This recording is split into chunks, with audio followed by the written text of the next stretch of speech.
إن الحمد لله نحمده ونستعينه ونستغفره ونعوذ بالله من شرور أنفسنا وسيئات أعمالنا. من يهده الله فلا مضل له ومن يضلل فلا هادي له. أشهد أن لا إله إلا الله وحده لا شريك له وأشهد أن محمدا عبده ورسوله. يقول ربنا جل شأنه: أعوذ بالله من الشيطان الرجيم. يا أيها الذين آمنوا اتقوا الله حق تقاته ولا تموتن إلا وأنتم مسلمون.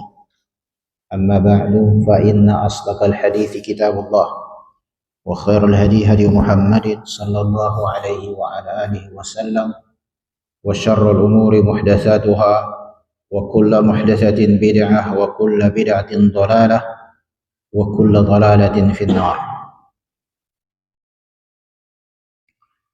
Saudara-saudara kaum muslimin dan muslimat yang dimuliakan Allah Subhanahu wa taala, sebelum terjadi penaklukan kota Mekah dan berbondong-bondongnya bangsa Arab, secara khusus penduduk kota Mekah dan secara umum seluruh bangsa Arab, maka Nabi kita yang mulia alaihi salatu wassalam mendapatkan gangguan dan cobaan dalam berdakwah. Padahal sejarah mencatat pernah terjadi perselisihan di antara 4 suku besar bangsa Arab di saat rubuhnya Ka'bah karena banjir.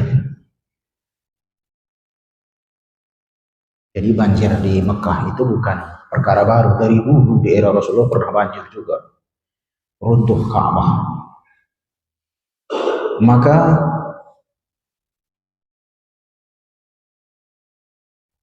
berkumpullah suku-suku besar bangsa Arab yang berada di wilayah Mekah.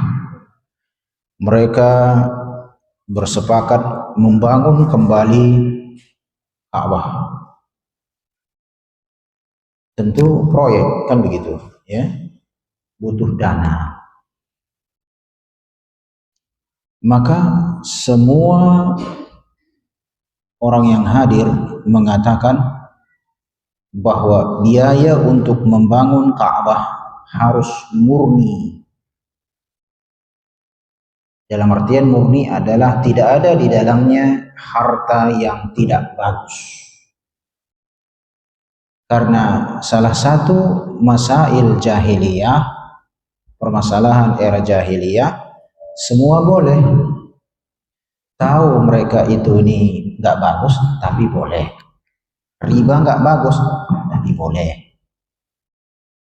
Zina nggak bagus, tapi boleh. Ada upahnya. Upah zina bukan dari sekarang, dari dulu sudah ada. Ya, boleh-boleh saja. Membeli barang nggak dibayar, boleh, meskipun nggak bagus. Pernah kejadian di era Rasulullah itu, pedagang dari Yaman barangnya diambil nggak dibayar, sehingga dia mengeluarkan syair yang sangat luar biasa di era itu, sehingga terganggu bangsa Arab yang di Mekah. Akhirnya nggak tahan orang itu, karena dahulu syair bisa membuat orang meninggal, syair juga bisa membuat orang perang. Ya sama juga kita penyair di negeri kita ini banyak juga kehilangan kan. Ya, penyair siapa itu dulu? Tukur Wicitu tahap siapa itu dulu? Kan dia bersyair hilang juga kan, nggak tahu di mana dia sekarang. Nah, akhirnya ya ini bangsa Arab sebagian tokoh-tokoh itu mendatangi orang yang mengambil barang nggak dibayar, kau bayarlah itu. Masa udah bersyair dia kayak gitu, kau bayarlah, katanya bayarnya. Boleh. Yang intinya adalah uang untuk membangun Ka'bah murni, tidak ada masalah di situ. Bukan uang zina, bukan uang riba, pokoknya hal-hal yang menurut mereka baik. Setelah terbangun Ka'bah muncul masalah siapa yang meletakkan Hajar Aswad. Di sini Rasulullah belum menjadi seorang nabi. sehingga hampir terjadi pertumpahan darah di antara 4 suku besar Arab di waktu itu, sehingga ditengahi oleh seorang tokoh. Dia mengatakan, kita tahan senjata dulu, kita solusinya adalah besok kita lihat siapa yang pertama masuk Masjid Haram, wilayah haram ini, dialah menjadi hakim bagi kita semua. Setuju? Setuju. Besok pagi buta datang semua perwakilan suku-suku besar menunggu siapa yang pertama sekali datang selain dari mereka. Ditunggu, akhirnya yang datang adalah Muhammad bin Abdullah. Melihat Rasulullah yang datang, semuanya sepakat kalau Muhammad yang menjadi pemutus di antara kita, saya setuju, kata si A. Saya pun setuju, kata B. Setuju, kata C. Setuju, kata D. Kenapa setuju? Dia orang yang adil, belum pernah minum tua, nggak main judi, nggak main perempuan, jujur, belum pernah berbohong. Terpuji Nabi kita. Setuju. Akhirnya selesai masalah. Diangkatlah Rasulullah menjadi seorang Rasul di umur 40 tahun. Nabi dan Rasul mulai berdakwah, mengkritisi permasalahan jahiliyah. Kena adat istiadat, riba tak boleh, zina tak boleh, istri lebih dari 4 tak boleh, mengambil barang orang tak boleh, beribadah kepada patung tak boleh, meskipun mereka mengatakan patung itu hanya sarana. Belum pernah saya jelaskan ini. Muncullah penolakan. Yang tadinya dia mengatakan Rasulullah nggak pernah berbohong.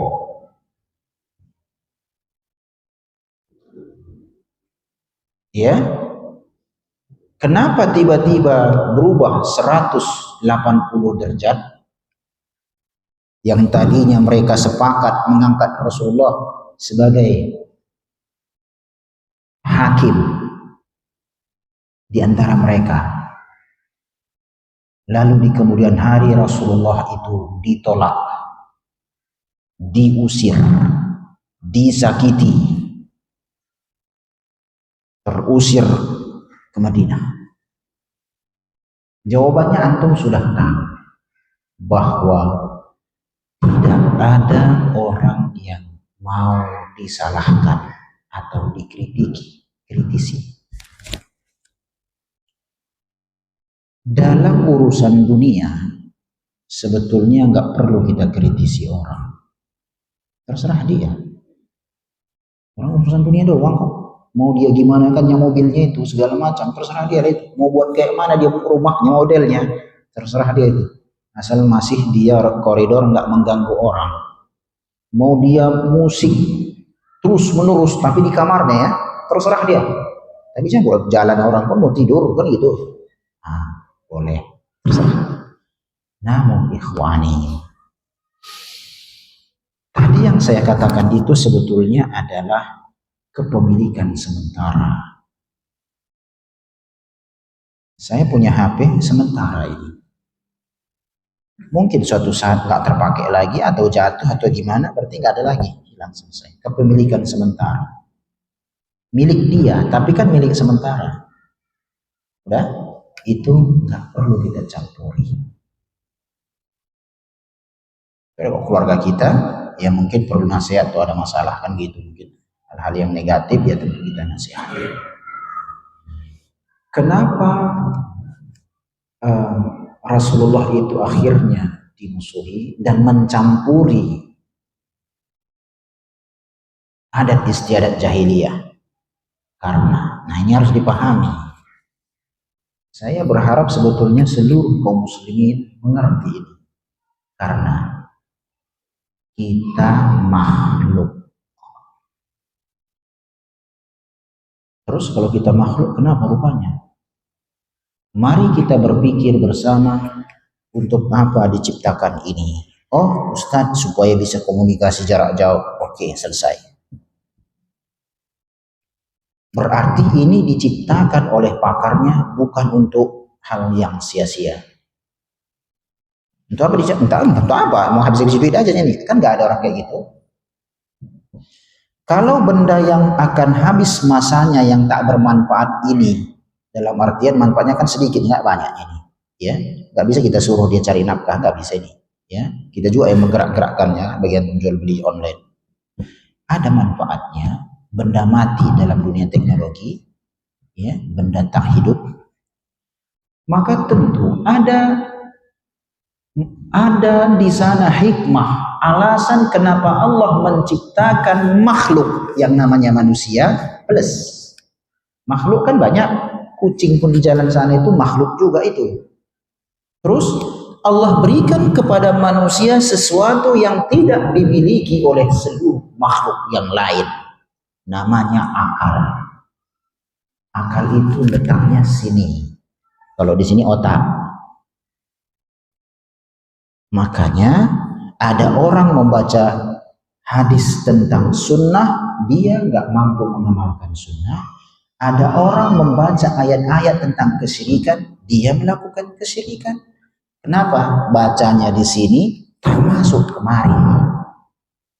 Dia berpikir membacanya tahu di huruf A, Ba, Ta, Sa, ngerti dia semua, main otaknya, tetapi tak sampai kemari. Kata Rasulullah itu nggak lewat kerongkongannya.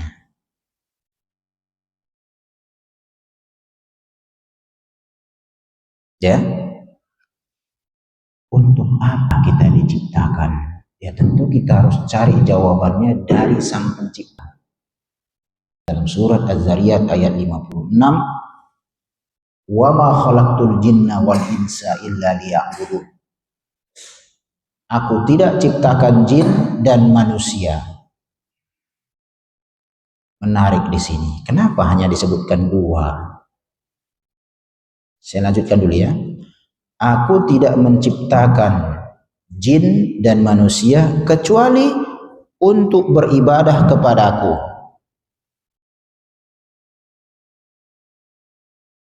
Muncul pertanyaan.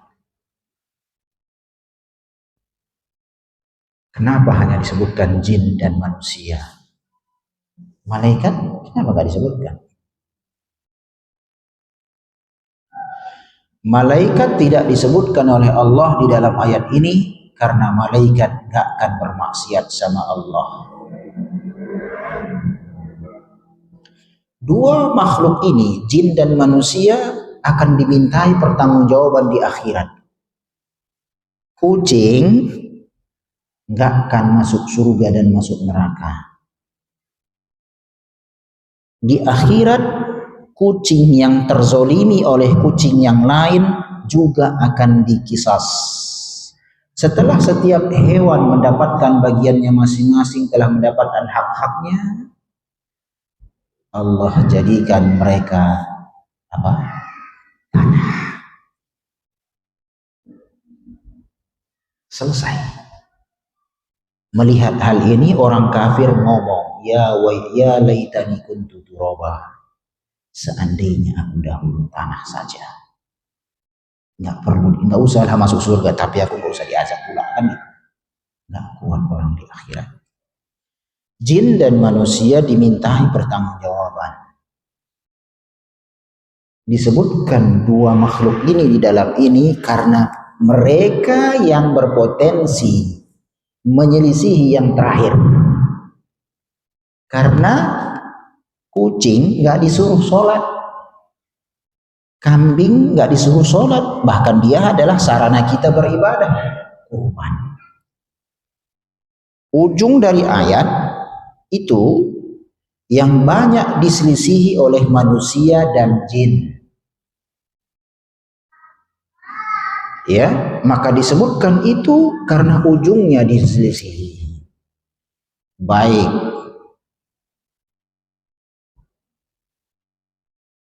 Seperti apa ibadah? Kan begitu. Baik kata manusia, baik kata jin. Siap ketua kata jin, siap ketua kata manusia. Tapi ujungnya gimana ini? Jelas juga lah peraturan. Masa kami suka-suka kami nanti salah. Oh, Utus Rasul, kata Allah. Ingat, jangan tuh bilang ini bahasa saya Medan, jangan ketua Allah, beda, ini ketua kita sini, ya. Ini ketua artinya dihormatilah kan gitu kan, bahasa Medan itu. Tapi jangan terpikir bahwa saya hanya mendekatkan pemahaman. Muncul pertanyaan, baik kami mau beribadah, antum semua mau beribadah semua. Caranya, kita kan nggak mau nasib-nasiban. Kuutus Rasul, kata Allah. Laqad kana lakum fi Rasulillahi uswatun hasanah. Telah ada pada diri Rasulullah suri toladan yang baik untukmu. Siapa Rasulullah? Kami, Muhammad bin Abdullah. Mana dalilnya? Wa ma Muhammadun illa rasul. Tidaklah Muhammad itu melainkan seorang rasul. Sejarah pun membuktikan.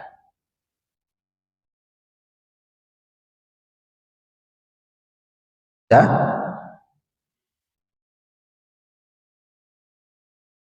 Ikutilah Rasulullah 100%. Seandainya di antara kita ini mengikuti Rasulullah tanpa bertanya kenapa, masuk surga. A, B, masuk surga.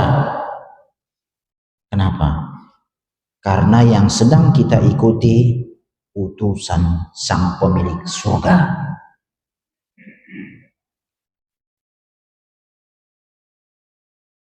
Meninggal Rasulullah tahun, di mana Cristiano Ronaldo main bola? Tahulah semua orang. Tahun berapa Rasulullah meninggal? 11 Hijriah.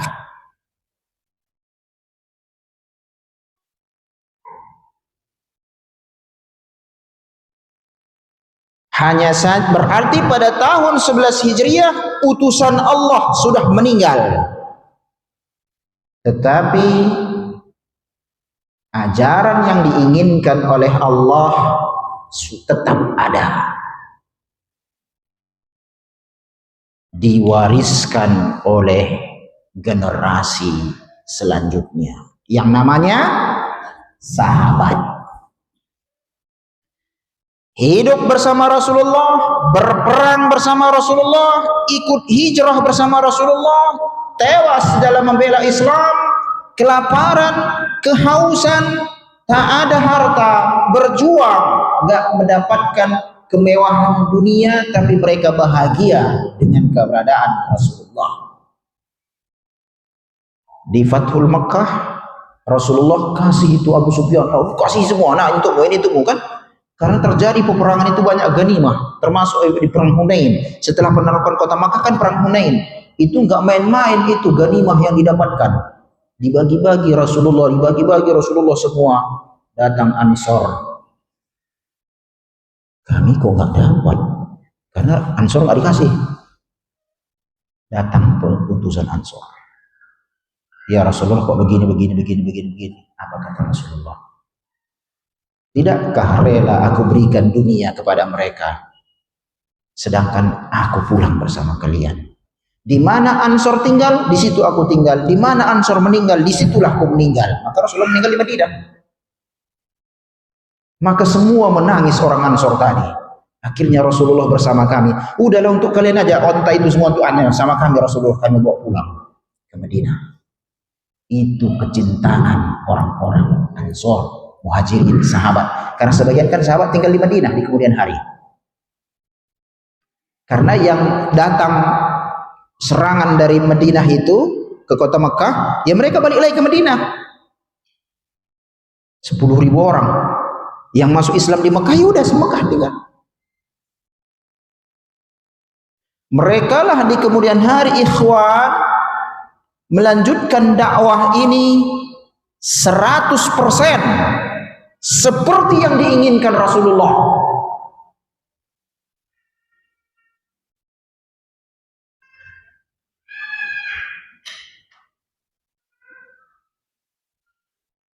sampai tahun 110 atau 120 nggak ada lagi sahabat di muka bumi. Berarti saksi hidup wahyu dan saksi hidup yang melihat Rasulullah sudah tidak ada. Antum kalau tanya saya sejarah Indonesia, saya lebih yakin kakek saya ikut perang yang ngomong daripada buku sejarah. Karena ikut perang dia. Gimana dulu perang di sini? Oh begini, Belanda dulu dari sana. Ini di sini, ini begini kami dulu. Senjata kami ini. Masih ada gini-gini apa itu? Iya, yang ujungnya racun. Kami pakai ini. Tujukannya segini panjangnya. Oh, lebih yakin saya daripada buku sejarah. Meskipun ya buku sejarah itu penelitian ilmiah, kan begitu. Saksi sejarah sudah tidak ada lagi. Mulailah ajaran Islam dikembangkan oleh orang yang ingin mengembangkannya. Ikhwan, Islam ini punya siapa? Allah. Mengembangkan sesuatu yang telah datang dari Allah itu harus persetujuan Allah. Sedangkan persetujuan Allah melalui seorang nabi dan sudah tidak ada lagi sampai hari kiamat. Berarti siapa yang menstempel itu ajaran Islam di kemudian hari, nabi sudah tidak ada, wahyu nggak akan turun. Ustaz, saya nggak nabi, rugi antum mengikuti saya. Berarti tatkala saya datang kemari atau di tempat kita yang lama, saya pastikan yang saya sampaikan itu 100% ajaran Islam. Rugi saya, rugi antum. Saya menyampaikan sesuatu yang bukan bagian dari Islam. Karena Islam tak punya saya. Maka rumusannya, saudara-saudara yang di sini kan nggak seperti saya penuntut ilmu yang khusus. Kalau saya duduk di bawah, ada orang ngomong di sini, saya bisa mendeteksi yang disampaikannya mana masih ajaran Islam, mana yang tambahan menurut dia. Tidak ada keterangan dari Nabi kita, para sahabat. Ini boleh, ini boleh, semua boleh. Misalnya kan gitu. Kalau saya duduk di bawah, saya nggak tahu. Ini Ustadz keliru, dia kan nggak Nabi. Kenapalah dicampurinya kerjaan Rasulullah? Siapa yang menstempelnya itu ajaran Rasul? Dia kan nggak Nabi. Rugilah dia di akhirat. Gitu kan? Itu kan kalau saya ataupun orang yang semisal saya ngerti dia, ini ajaran Islam, ini tidak. Kenapa? Standar Islam sudah jelas, Al-Quran, hadis-hadis yang sah. Karya tulis para ulama juga telah sah. Lintas generasi Islam ini sudah dicatatkan ajarannya, nggak main hafalan. Kita bisa melihat ajaran Islam ini.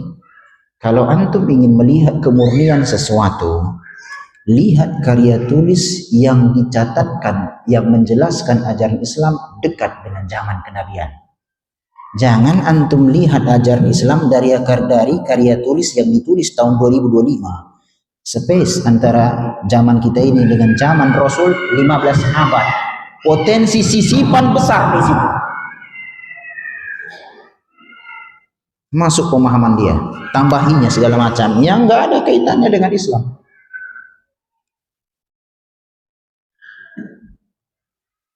Maka siapapun yang ingin berdakwah, siapapun yang ingin mengajak manusia ke jalan Rasulullah, dia harus menyampaikan Islam ini sebagaimana yang ada di era Rasul. Karena orang yang mendengarkannya nggak ada alat penyaringnya, bahwasanya yang sedang disampaikan adalah ajaran Islam atau enggak.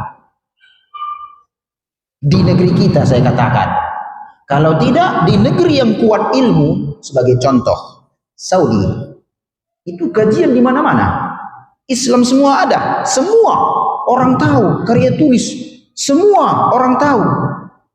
Itu kalau ada orang berbicara sana nggak menyimpang, itu rame-rame rakyat, masyarakatnya yang mengingkari. Bukan Ustadz, masyarakat mengingkari. Kalau di sini kan nggak mungkin. Kan dia pun juga nggak ngerti itu acara Islam atau tidak.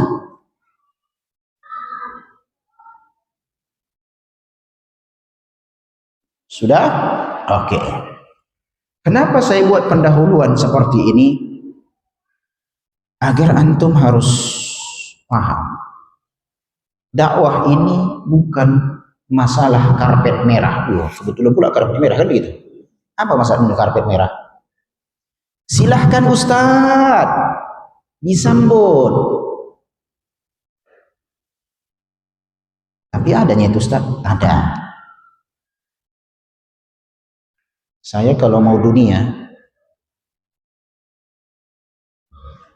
saya akan ikuti selera masyarakat.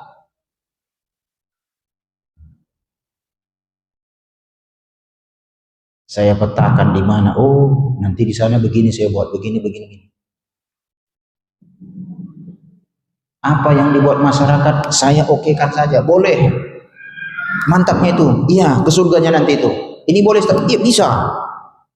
Ini boleh. Ustadz meninggal orang tua kami, kemudian dia meninggalkan ini warisan, kuburannya bisa kami dibangun nggak Ustadz? Bagus, anak berbakti, bangun. Ya kan? Bisa.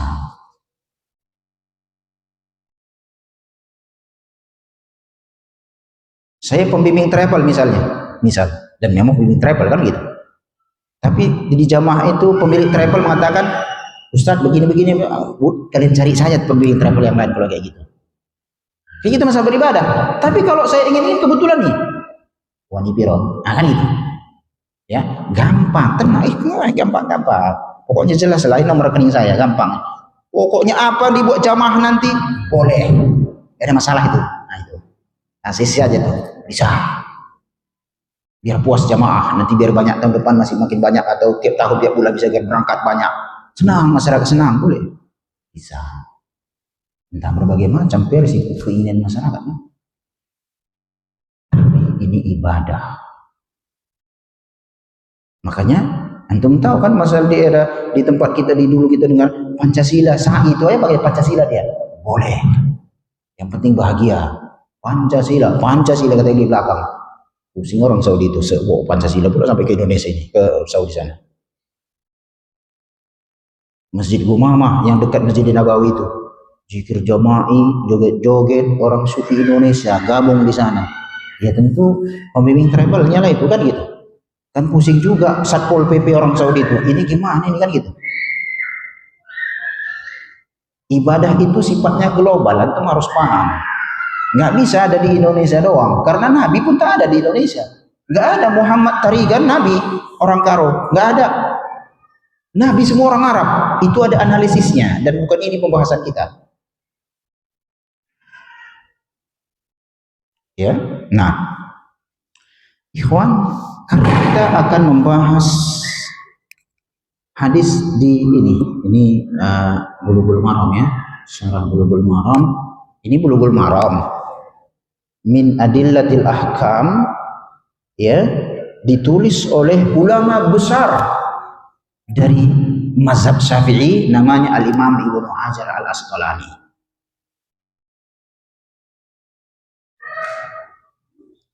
Kenapa saya cerita ini? Di tempat kita yang lama kan yang kita bahas adalah akidah Imam Syafi'i. Bubar. Imam Syafi'i loh, mazhab kami mazhab Syafi'i, dibilang. Ya, bagus, mantap. Ayo kita belajar akidahnya Imam Syafi'i. 2 kali pertemuan bubar kita. Ini juga pernah bubar Deli Tua. Ya kan? Ustadz, nggak usah akidah lah, berat kali rasa orang ini. Oke, baik. Orang Deli Tua. Deli Tua itu kan markas keluarga saya kan di situ semua keluarga. Karena saya orang Deli Tua dulu. Semua aset keluarga saya pun di sana. Ya. Karena memang kakek saya orang Deli Tua. Nah, bahaslah Apalah yang mau bahas? Ini juga yang saya bahas, kitab Jami, kitab tentang adab. Adab Islami. Adab Islami ini ya, dari Bulughul Maram. Itu kalau saya nggak sama juga, 2 pertemuan bubar lagi kami. Yang dibahas tentang adab-adab Islami dari bukunya Ibnu Hajar Al-Asqalani, ulama besar mazhab Syafi'i, bubar lagi. Ini nggak tahu kita di sini mazhab bayar juga kan gitu. Entah berapa pertemuan tak bubar lagi nanti. Tapi itulah yang saya ingatkan sama antum semua ikhwani. Ya nggak apa-apa, dakwah ini kayak hidupnya itu ngekos. Pindah-pindah. Kami pun di Brastagi pindah-pindah kok. Kita hidup ini ngekos. Apa maksudnya ngekos?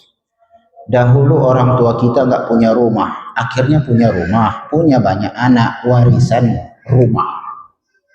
Nggak mungkin lah semua anak di kemudian hari tinggal di rumah itu, akhirnya dijual. Jualkan tanah, harganya dibagi-bagi ahli waris, dilihat-lihat kan nggak cukup itu beli tanah dan bangun rumah, akhirnya nyewa, ngekos lah, nyewa kan itu. Terbangun lagi rumah, punya anak banyak, dah meninggal kita, ya tentu rumahnya harus dijual lah, kan nggak mungkin mereka tinggal semua di dalam, balik lagi mereka nyewa. Gitu aja hidup kita semua sampai kita meninggal, sampai nanti kiamat orang nyewanya semua. Nggak ada itu semua abadi satu rumah, nggak bisa, kecuali kalau dia bayari rumah itu, untuk pula rumahku bayari duitnya nih, supaya rumah ini sama aku, boleh, nggak ada masalah ya. Kalau ada duit, kalau nggak ada duit harus dijual. Itu maksud kita hidup di dunia ini. Kemudian 50 ya, 50 kan. Satu hal yang saya inginkan, ini baru saya sampaikan sebetulnya tadi di Masjid Khairul Nafauzi, itu jadwal rutin saya setiap hari Sabtu habis asar, komplek kejaksaan. Kebetulan hari ini materi saya, cuma ada yang mau saya ingatkan sedikit aja, karena kita akan membahas hadis Rasulullah. Untuk menjadi warga negara Indonesia kan ada syaratnya, iya kan? Syarat-syarat menjadi warga negara Indonesia. Syarat itu harus kita penuhi, gak bisa klaim begitu saja. Saya warga Indonesia, syaratmu terpenuhi nggak? Mana bukti? Begitu juga ikhwan, di saat antum mengatakan saya umat Muhammad, kan umat Muhammad kan? Kalau antum bilang saya umat fulan, ya udahlah urusannya masing-masing itu. Tapi kalau disandarkan kepada umat Muhammad sang Rasul, ada syaratnya. Di mana syarat itu harus terpenuhi, baru diakui nanti di akhirat. Pengakuan manusia kita umat Muhammad gak akan membuat kita masuk surga. Antum harus yakin itu. Yang mengakui kita umat Muhammad adalah Rasulullah, baru kita akan masuk surga. Mana bukti? Al-Haud, telaga. Rasulullah bilang, kutunggu di telaga. Semua kaum muslimin berhasil ke telaga Rasulullah di mahsyar? Enggak. Diusir dari telaga. Rasul sendiri yang mengusirnya. Kalian merubah-rubah hajar nak, pergi. Sahih Bukhari, silahkan cek. Pergi kalian. Rasulullah usir. Berarti ikhwan, di dunia ini, ayo kita pastikan kita umat Muhammad sejati atau KW. Anak saya khawatir KW. Ingat, orang katakan kita muslim atau umat Muhammad nggak akan membuat kita masuk surga, enggak. Yang membuat kita masuk surga itu harus tempel dari Rasul. Iya, engkau umatku. Gimana caranya? Apa syaratnya? 1, mengakui Rasulullah itu seorang nabi. Ini lewatlah semua itu. Pokoknya semua orang di Indonesia ini pasti mengakui ini, nggak mungkin nggak. Ini aman, aman kita semua ini. 2, mengucapkan persaksian Muhammad seorang nabi. Tiap hari kita baca, kapan? Sholat. Asyhadu anna Muhammad Rasulullah. Muhammad utusan Allah, bolak-balik kita ucapkan dalam tahiyat. Orang azan, bentar lagi azan juga dia mengatakan, aku bersaksi Muhammad utusan Allah. Di mana-mana nih, masjid-masjid semua pasti mengucapkan itu. Kalau enggak batal azannya, kalau enggak ada dibuatnya lafaz itu. Nomor 2 aman. Tinggal masuk yang ketiga sampai nomor 6 bermasalah semua. Yaitu mengikuti beliau, mengamalkan semua yang datang dari beliau dan meninggalkan semua yang dilarang beliau. Mulai dari nomor 3 ini bermasalah. Mana buktinya kita mengikuti Rasulullah? Itu harus ditanya sama kita. Jangan pertanyaan begini, mana buktinya saya mengikuti ustadz? Mana buktinya saya mengikuti kiai? Itu salah pertanyaannya. Itu nggak perlu. Karena dia dengan kita, ustadz dengan kita, dengan kiai, sama-sama tak maksud. Sama nanti amalan saya sebagai ustadz lah sekarang dengan amalan antum yang sekarang mungkin duduk di bawah mendengarkan kajian, itu sama-sama nanti diperiksa dengan amalan Rasulullah.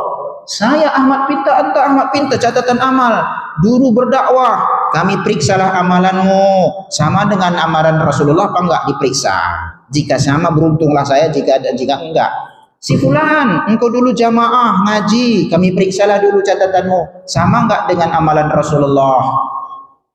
Enggak bisa dia mengatakan, duh, tanyalah Ustaz Pinta, kok saya boleh ditanya, aku ngikuti dia kok. Ya enggak bisa. Orang yang jadi nabi itu Muhammad kok sallallahu alaihi wasallam. Ini yang saya katakan tadi, setiap orang berdakwah itu harus dia samakan ucapannya dan tindakannya dan dakwahnya dan ibadahnya dengan Rasulullah. Karena dia akan diikuti orang, bukan nabi. Kan yang dilihatnya adalah saya. Kan bukan Muhammad, udah Muhammad udah meninggal. Itu penting dalam masalah ini. Ya, makanya seorang dai tidak boleh dia mengotak-ngatik ajaran Islam. Siapapun dia, sama kita semua. Makanya Rasulullah kan ini, abduhu wa rasuluhu, itu bunyinya. Abduhu wa rasuluhu, hamba Allah dan Rasulnya. Hamba berarti sama kita sebagai manusia bisa sakit, buktinya Rasulullah meninggal malah. Hamba berarti jangan minta-mintalah ke kuburan Rasul, minta ngapain? Ya minta sama Allah, orang sama-sama makhluk. Lalu ada bedanya Rasul, nah itu bedanya. Kalau dia seorang Rasul berarti terjaga kesalahan, kita enggak. Itu poin penting. Adapun kita cukup satu kata, Abdullah, udah selesai, hamba Allah. Jangan memaksakan diri jadi nabi. Aku pun nabi juga lah. Ini boleh, Maulid silahkan, Isra Mi'raj silahkan ya. Boleh, aku kayaknya nabi juga. Oh, nabi silahkan. Ya kita harus sadarilah, kita cuma kata hamba, Rasul enggak. Makanya syarat menjadi umat Muhammad nomor 3 ini mengikuti Rasulullah, banyak yang tak lewat.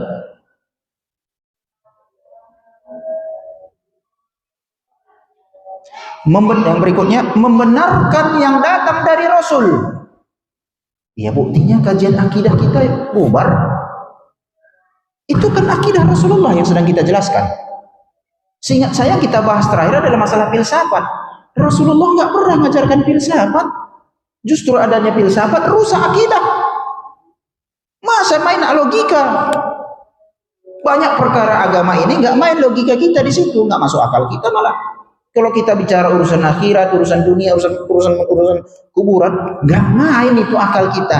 Kan nggak ada orang perwakilan. Kaulah dulu pergi ke alam barzakh, nanti kabari kami gimana di sana. Kan nggak ada, seperti cerita dongeng. Kan gitu dia. Ya. Nah, maka saya bilang ini banyak yang tak lewat. Nomor 4 ini pun nggak banyak yang nggak lewat. Gimana dia akan mendapatkan pertolongan dari Rasulullah nanti? Saya sering katakan, saya tidak memberikan angan-angan sama jamaah. Semoga kita mendapatkan syafaat di kemudian hari. Kitalah umat Muhammad yang masih di dunia ini, calon-calon penghuni surga tapi masih di dunia. Enak kali dia ngomong kayak punya dia surga. Kita akan mendapatkan syafaat. Tahu untuk mendapatkan syafaat itu syaratnya dua. Syafaat itu kan bantuan agar dia masuk surga. Surga kan punya Allah, bukan punya Muhammad. Berarti orang yang memberikan bantuan distempel, boleh kata Allah, kau bantu, boleh. Surga punya aku, kau bantu, masukkan, boleh. Tapi harus ada izinku ya. Itu saja. Oh enggak, syarat kedua, akidahnya sama-sama akidahmu. Kalau sama silahkan, kalau enggak ya enggak. Mana buktinya? Di saat para sahabat, sebagian manusia kaum muslimin bukan sahabat, sudah sampai di pelataran surga, sudah melewati antara sirat yang di bawahnya neraka. Ya Rab, salim kanu ma'ana yusallun wa yasumun. Ya Allah, selamat dahulu. Bima maknanya, dahulu mereka bersama kami, sholat bersama kami, puasa bersama kami. Allah, apa kata Allah? Pergi kalian ke neraka, keluarkan orang-orang yang kalian lihat dahulu bersama kalian. Akidahnya sama. Karena ahli tauhid dengan pelaku kesyirikan itu gak akan pernah bersama.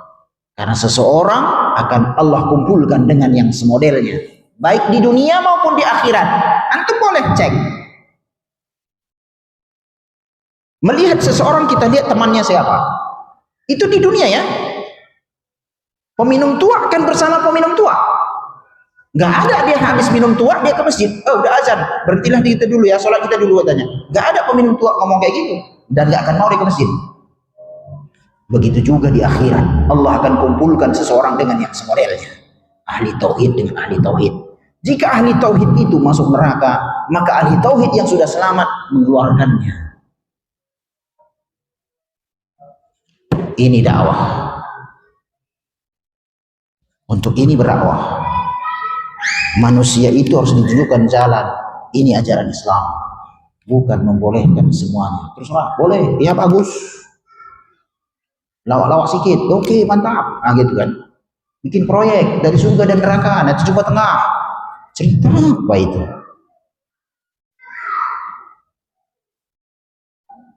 Rasulullah mengatakan,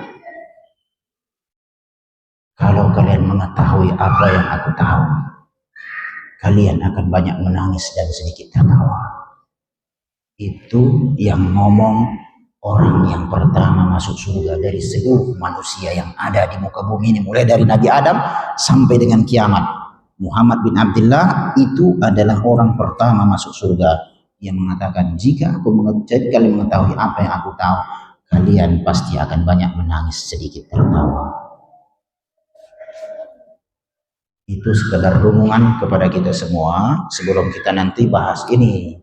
Saya berikan pendahuluan, mana tahu saya ucapkan hadis-hadis tak cocok di hati, tanyakan langsung dalam hati kita masing-masing. Betulnya saya umat Muhammad? Gitu dia. Kalau betul umat Muhammad, ini hadisnya kita baca. Bukan karangan saya, ini malah Ibnu Hajar al-Asqalani. Ya, taib. Udah sampai waktunya. Wassallallahu wasallam ala nabiyina Muhammad wallahu a'lam. Assalamualaikum warahmatullahi wabarakatuh.